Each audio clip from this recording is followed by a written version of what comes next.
China, a great country with over 5,000 years of uninterrupted civilization, has countless achievements in its history and endured many hardships. To this day, modern China radiates a new and impressive energy. Let us decipher through culture the answers to the magical codes that lie behind this powerful vitality. Welcome to this episode of Chinese Practice with Chinese Wisdom. Today, the cultural code we are going to decipher is embracing the world with virtue. What kind of spiritual trait is embedded within the Chinese culture? We have invited Jonathan Schutz, British expert in Chinese culture, and Cameron Anderson, Australian TV host, to join us in our discussion. Welcome you two to our studio. Jonathan, welcome. Please take a seat. Thank you. Cameron, welcome. Take a seat. In another studio, we have also invited other three guests.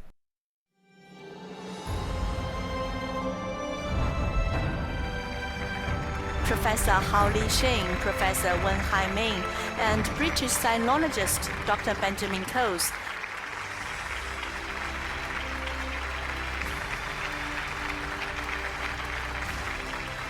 Over 100 young people from home and abroad are also present as our audience. Welcome to today's discussion.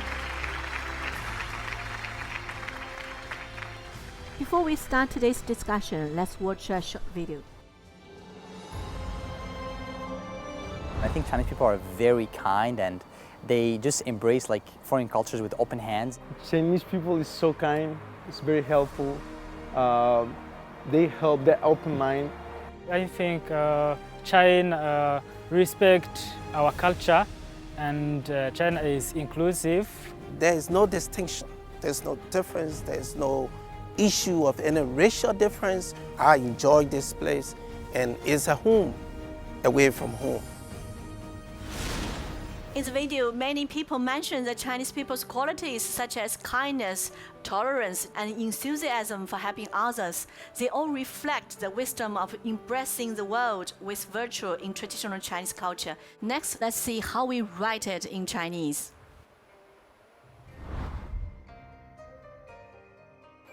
Yes. Wow.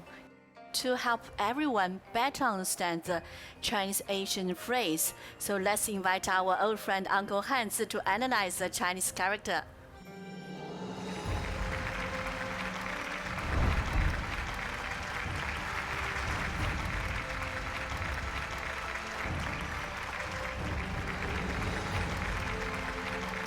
Hello, my name is Richard Sears.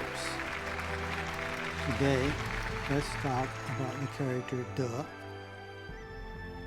This is what De looks like in oracle characters. The four surrounding components represent a crossroad. The middle portion is the shape of an eye. There is a straight line above the eye. Later, after evolution, its bronze inscription form was written like this. Then, the character Xing was added under the eye, indicating that a person should not only see straight, act correctly, but also have a righteous heart. This trait was later extended to represent moral character. See, its seal character has already evolved to the form very close to the modern character De. That means morality. Look at the present writing style of De. We can still see road, eye, and heart. It still represents a person that sees straight, acts correctly, and has a righteous heart. This is the original meaning of De. The phrase, embracing the world with virtue, means to accumulate virtue so as to carry out and operate various things in the world with tolerance and virtue. Thank you. Thank you. So Uncle Hans' analysis the meaning and the formation of the Chinese characters. Where did this phrase come from? Jonathan, could you please share with us a bit about your thought? Well, as far as I know, it comes from the I Ching, the Book of Changes, which is about 3,000 years old. I'm told that the phrase itself is this one, is here, this one here. Ah. Any good person should be tolerant of all different kinds of things. Embracing the world with virtue, it sounds very general, but the more you look at it, the more you find behind it, the more you understand. It's actually quite profound. That was amazing. It reminds me of the first time I saw this phrase, and it was actually on the emblem of Tsinghua University. I had no idea it back then. And then after having lived in China for many years, I finally been able to understand that this is such a unique concept that is actually embraced wholeheartedly by the people of China. Actually, I've always been confused. Like, it's hard to pinpoint which English word best represents this character, isn't it? Well, a word as broad as virtue is really, really hard to translate. Yes. Even within one single language, it's hard to say what it means. Different people will think different things. But it's really clear that the whole concept of embracing the world with virtue is well embedded into Chinese culture. I'm told that the Chinese word, but this word also has suggestions of internal strength and even personal charisma and generosity. Thank you. It seems that both of you have got good understanding about the word virtue. Then how shall we interpret embracing the world with virtue? Let's listen to the experts. The Chinese phrase 厚德 has two meanings. One is great virtue, as profound as mountains, and the other one is to accumulate one's virtue because one is not born with virtue. Virtue is not something that will never change. Instead, it requires self-improvement and self-cultivation to bring about virtue. In Chinese, the expression embracing the world with virtue means treating people and things in an objective environment rationally with lenient conduct. This demonstrates a generous mind and sense of responsibility with a highly altruistic spirit. When referring to nature, embracing the world with virtue reflects the protection of natural resources and the harmonious coexistence of humans and nature. When talking about a country or nation, it reflects peaceful coexistence and the courage to take responsibility. This expression can also refer to people, meaning equality and harmony, or even culture, reflecting a generous and tolerant attitude towards foreign cultures. In conclusion, embracing the world with virtue is the basic part of Chinese personality shaping and ideal politics. I would like to share with you the thoughts of a person named Fan Zhongyan, a famous minister of the Northern Song dynasty. In his prose, The Story of Yueyang Tower, there are classic lines that reflect his concern for the world. Let's have a look.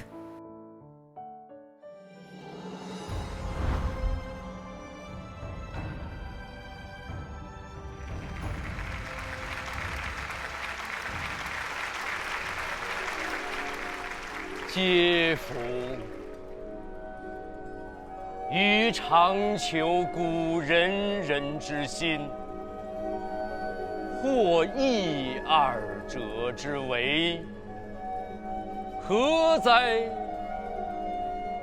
The Story of Yueyang Tower was a prose written by Fan Zhongyan, a politician and writer of the Northern Song dynasty in China. By expressing his emotion while admiring the scenery, the author revealed his patriotism as well as his concern for the country and its people. They vowed to be the first to worry about the woes of the people and the last to share the weal of the people. A celebrated quotation from his prose has been handed down from generation to generation. 先天下之忧而忧，后天下之乐而乐乎？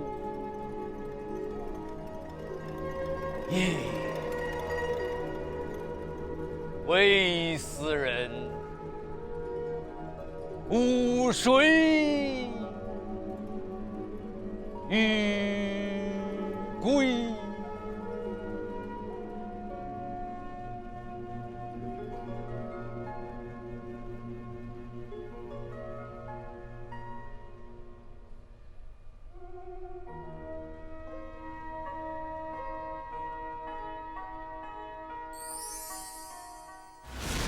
You vow to be the first to worry about the woes of the people and the last to share the will of the people. Cameron, what's your understanding of this prose? I thought that was really beautifully written, right?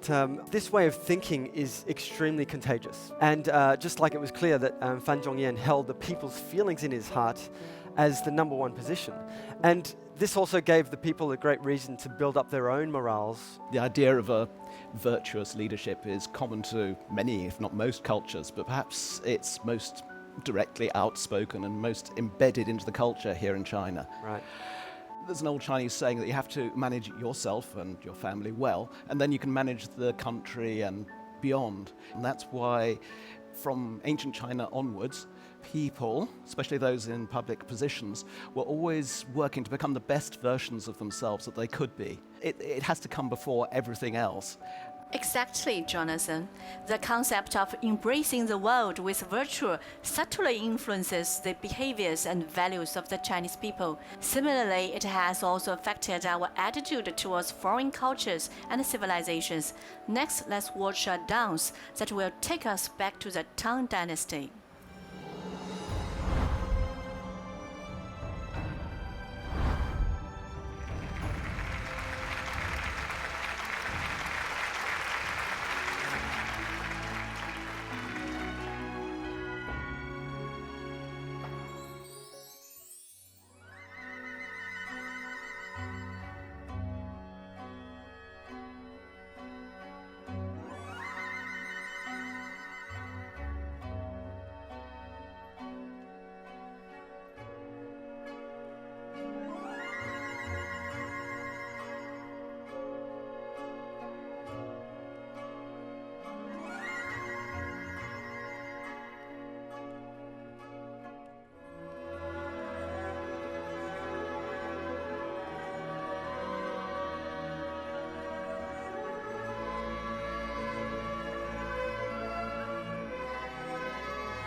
In the past, I always believed that instruments like the pipa were ancient traditional Chinese instruments, and never expected they'd come from abroad. The prevalence of the foreign musical instruments in the Tang Dynasty can demonstrate the confidence and spirit of the Chinese people to embrace foreign culture. From the performance just now, we can see that as well as musical instruments, clothing and dance have also absorbed some elements of foreign culture. I think this is one reason why the Tang Dynasty was so strong, this kind of inclusiveness and openness. One important reason why the Chinese civilization has been able to endure for over 5,000 years without interruption is that the Chinese nation has an inclusive attitude and mindset. How do you think, Cameron? One thing that I was really surprised with was when I first found out that Buddhism was actually introduced into China from India. You have not only personal cultivation, but also the art, architecture, literature, philosophy, life in general. And this acceptance and absorption of new things allows Chinese culture to maintain its own strengths, but also, having lots of vitality and an aspect of freshness to the culture. Yeah, well, there's a great word in English for what Cameron was just describing, the way that Chinese culture absorbs others. It's syncretic. Syncretic? Syncretic, yes. That's the first time for me. Wow, okay, let's hear it. It's an academic word that perfectly describes how China approaches the culture that comes from elsewhere. New ideas are very welcome, They make them Chinese. So this is how China has always embraced the world without ever becoming something that's not China anymore.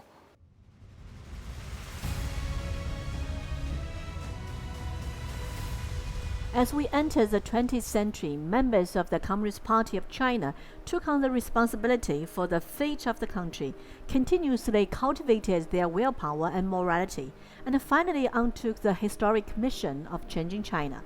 So entering the new era, how do we inherit and carry forward the spirit of embracing the world with virtue? Let's watch a short video. Since 2012, China has bestowed honors on a number of role models who have made outstanding contributions with such titles as moral models, role models of the times, the most respectable persons, and good Samaritans of China.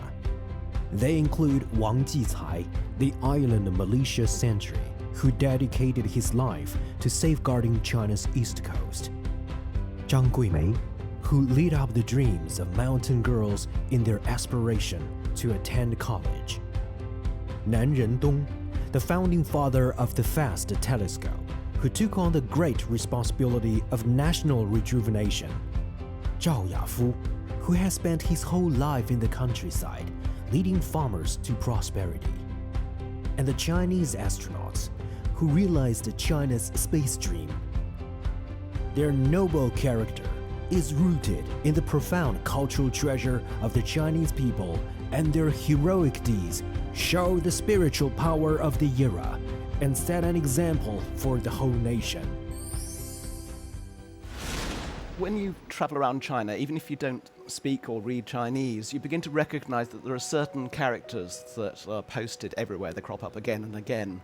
And there are 24 of them altogether, I believe, which represent the core values of socialism, with patriotism obviously being one of those. They're there to remind the people of what they should be living up to, of how they too can become more virtuous in the Chinese sense. These characters that you see everywhere actually have a really long history in Chinese thought. Yeah, it made me think of a story, a Chinese lady who she actually gave up high-paying salary job opportunity because she graduated from university to go to a small mountain village. She actually had a view of increasing the collective wealth of the entire village. And she did this through teaching the villagers how to grow sweet oranges. And also getting the e-commerce knowledge up to scratch. And this simple introduction of this new knowledge actually encouraged the wealth of the entire village. And it was unfortunate that she actually passed away due to a natural incident, but she wasn't able to see that. The lady that Cameron mentioned was Huang Wenxiu, who served as a rural official after her college graduation. She was only 30 years old when she lost her life. Her story reflected the virtues of a CPC member who should uphold the political virtue of staying loyal to the party and its cause, the public virtue of benefiting the people, and the individual virtue of self-discipline. Yes, because there aren't that many countries that set moral requirements for the ruling party, for the leaders, or for the people themselves in the way that they do here in China. It is unusual, but this mixing of personal and public standards has a very long tradition in this country, as we've seen today. Certainly, it's looked on as absolutely essential here. Yes, indeed, Jonathan. In today's more open and diverse world, on the one hand, we are paying more attention to our own moral development. On the other hand, we are also engaging with other civilizations in the world with a more open and inclusive attitude. In 2019, China held the first conference on dialogue of Asian civilizations. Let's take a close look. In May 2019, the Conference on Dialogue of Asian Civilizations, sponsored by China, was held in Beijing. The theme of the conference is exchanges and mutual learning among civilizations for an Asian community with a shared future. Based in Asia and facing the world, guests from 47 Asian countries and 5 continents gathered to discuss the path of civilization development, cooperation, and win-win plans, and to jointly paint a better future for humanity. Today, we will talk about the conference. Why was the Conference on Dialogue of Asian Civilizations held? The conference originated from the vision of building a community with a shared future for mankind and a better world. It was intended to strengthen exchanges among young people, civil society organizations, local governments, media, and other social sectors to create a think tank and cooperation network to enable Asian people to enjoy a more profound spiritual life and make regional development cooperation more dynamic. What were the important propositions of the Conference on Dialogue of Asian Civilizations? Respect each other and treat each other as equals. Uphold the beauty of each civilization and the diversity of civilizations in the world. Stay open and inclusive, and draw on each other's strength. Advance with the times and explore new ground in development.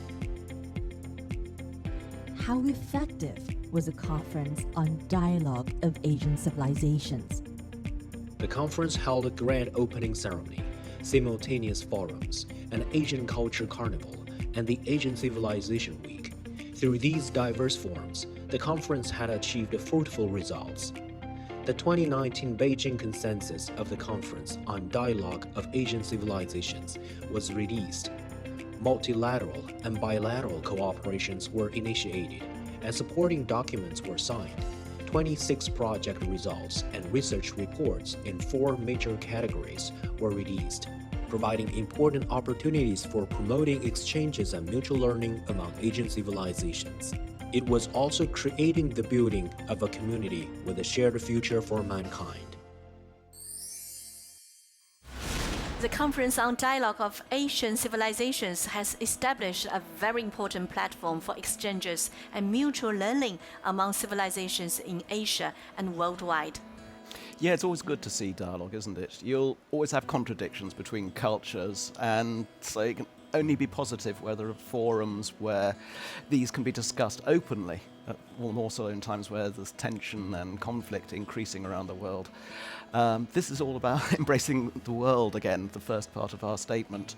It's not just tolerating, but actually celebrating our differences. The more cultural exchanges there are between people, the less conflict there'll be. Yeah. At least that's the hope. Yeah.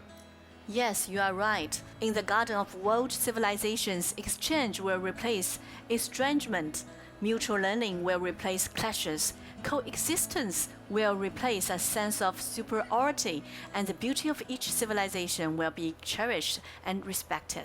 Let's hear the interpretation from our experts. Starting from the common interests and values of all humanity, President Xi Jinping has creatively put forward a series of new concepts, new ideas, and new initiatives that feature Chinese characteristics, embody the spirit of the times, and lead the trend of human progress, contributing Chinese wisdom to the coexistence, exchange, and mutual learning among different civilizations, and to the greater prosperity of the garden of world civilizations. By proposing the concept of a community with a shared future for mankind, and the Belt and Road Initiative, and by proposing the Global Development Initiative, the Global Security Initiative, and the Global Civilization Initiative, and in particular, the common values of all humanity, China has always been a builder of world peace, a contributor to global development, and a defender of international order. Embarking on this new journey, the Chinese path to modernization as a new form of human civilization will greatly enrich the garden of world civilizations by drawing on each other in the world.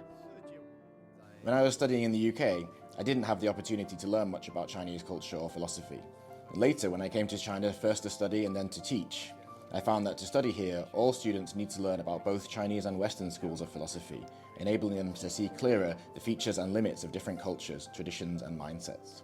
I hope that in the future I can help to let more Western students learn more about Chinese philosophy with its long history and its constant updates. After today's discussion, I believe both of you have gained a deep understanding of China's concept of embracing the world with virtue. So what significance do you think this concept has for the world, Cameron? I think firstly, no civilization is superior to another. No. That's definitely something that we all need to 100% agree on. And you have every civilization, it's rooted in its soil and it embodies collective wisdom of its people. And I think secondly, the concept of embracing the world with virtue can fit perfectly into actually every civilization on Earth, not exclusive to one or two. And since it's a positive attitude towards promoting the communication between mutual learning of the other civilizations, I think it will never die off and only grow in its influence. Yeah, civilization, interesting thing.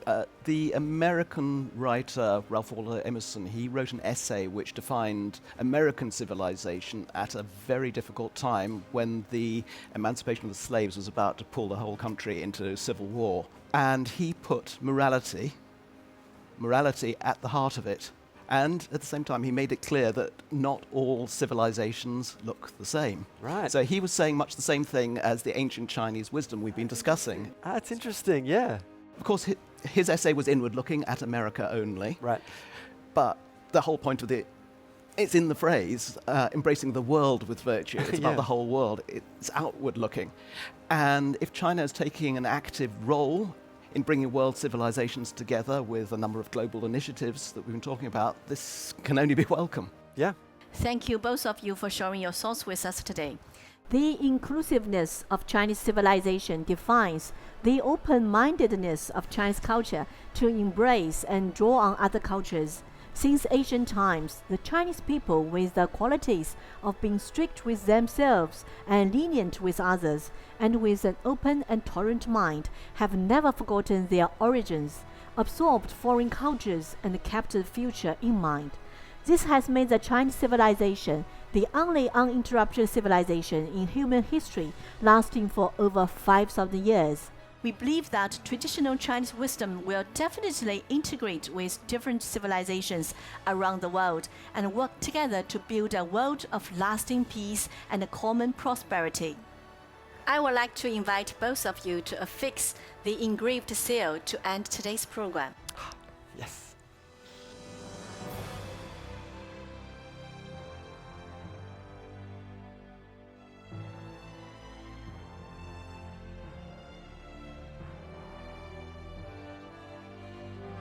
And show to our audience.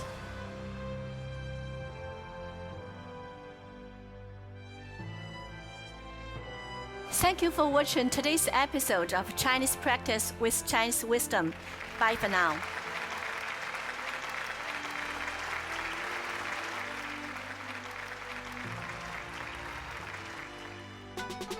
泱泱中华5000年，一脉相承事无双。三皇五帝文明史，诗书礼乐远流长。天下为公行大道，求索千载谋大同。名为邦本世人正，本固邦宁社稷稳。为政以德如北辰，正己修身众星拱。革故鼎新常思变，生生不息永无穷。人人为贤无偏私，五湖四海论英雄。天人合一法自然，和谐共生道相通。自强不息天行健，百折不挠气如虹。厚德载物地势坤，海纳百川人有容。讲信修睦诚为本，协和万邦命运共。亲人善邻和为贵，人间正道。说不完千。